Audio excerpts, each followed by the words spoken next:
Taus-puso po akong nagpapasalamat kay Pangulong Ferdinand Marcos Jr. para sa kanyang patuloy na tiwala at kumpiyansa sa akin bilang kalihim ng kagawaran ng edukasyon.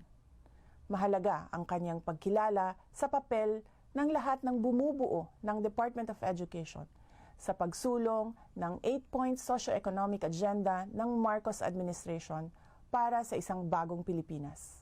Nagpapasalamat din ako kay Apo BBM sa kanyang paggalang sa aking mga paninindigan.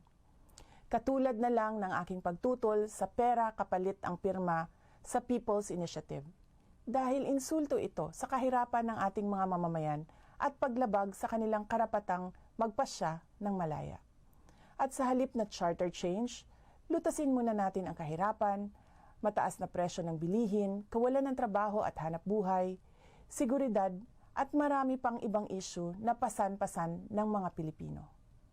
Ang paggalang ay isang natatanging asal na ipinakita ng Pangulo sa ating lahat, kung kaya't galangin din sana natin ang opinyon at paniniwala ng ibang tao, kasama na ang ating mga kamag-anak.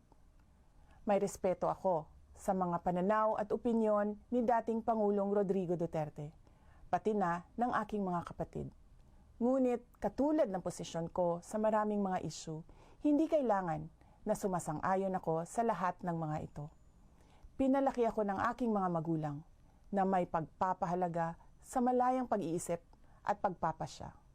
Para sa akin, laging nangunguna ang katapatan ko sa paglilingkod sa bayan. Uunahin ko ang edukasyon ng ating kabataan at kapayapaan ng bayan. Uunahin ko ang Pilipinas. Syukran.